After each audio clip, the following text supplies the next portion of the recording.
Қадірменді сіздерге мен Ноик. Мен бүгін PUBG Mobile және Steam Pub екеуінен ең күшті алынылып тасталған заттар жайлы айтатын боламын. Бұлар ойынның басында болған немесе осылар жайлы карталар шығуы мүмкін деген. Және бірінші айтқым келетіні PUBG Mobile. Сіз білесіз бе, PUBG Mobile'да айдаһар болған, өз көзіме өзім сенбеймін. Айдаһар деген бұл жер ойға сыймайтын. Ары қарай бұдан да қызық болады. Бірінші рет айдаһарды PUBG Mobile'да көріп тұрмын. Ең қандай дәу біздің көз жүрген Годзилланы естімегенде ол енді алыстан көрінетін, қазір жақыннан көреміз. Бірге көрейік.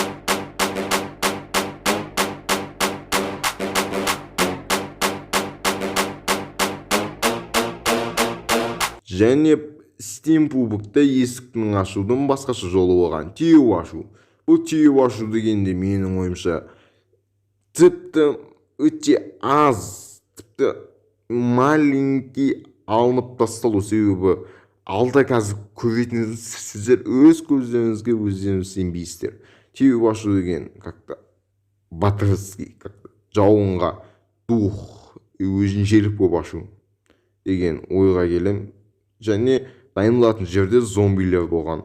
Бұл мен ойымша бір жағынан жақсы, бір жағынан жаман. Және дайындалатын жерден екі түр болу керек бұл үшін. Зомбилерге арналған және жай автоматты тест етіп көретін жер. Бірге көрейік.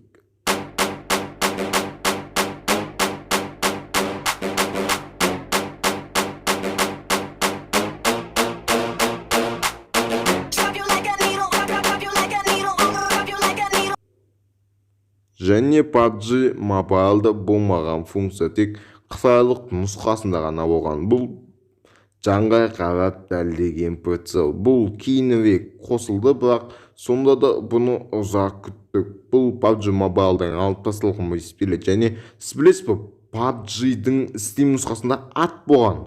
Мініп шабатын ат. Бұл мен ойымша кликбейтке өте қатты ұқсайды, себебі бұл жердегі заттар тым ойға сыймайтын, бірақ істелуі мүмкін.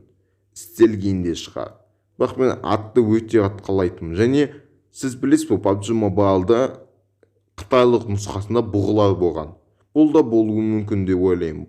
Бұғылар сіз атып өлтіріп суық жерде тірі қалуға қолданатынсыз. Және PUBG Mobile'дың PUBG-дің өзінің бірінші нұсқаларында дәу КамАЗ болған. Дәу КамАЗ. 8 адамдық па сондай КамАЗ. Нақты есімде емес, бірақ бірінші нұсқаларында болған. Және бұл өте қызық. 8 адамды отырып айдату. 2 сквадты отырып айдасам болады. Және бұл ностальгия, себебі бірінші нұсқасында, сіз білесіз, бірінші нұсқасында бұл болған. Және екінші транспорт алынып тасталған, ол трактор. Сіз білесіз, трактор деген өзір ойға сыймайтын зат. Мақұл сенде дәу КамАЗ болсын, жүруге болады. Трактор деген тіпті шектен шығу. Мен трактор өз басым қаламайтын, бірақ жерде жататын текстуры әдемі трактор. Бұл не үшін жататыны енді белгілі болды. Және сіз білесіз ба, YouTube'да Венеция деген карта шығуы мүмкін деді. Мен интернетті ақтарып отырып осындай видеоны тауып алдым. Жай қараңызшы. Бұл дегенім бір шедевр. Бұл бақ мен ойымша кликбейтке өте қатты ұқсайды, себебі Венеция картасы шығуы мүмкін емес сияқты.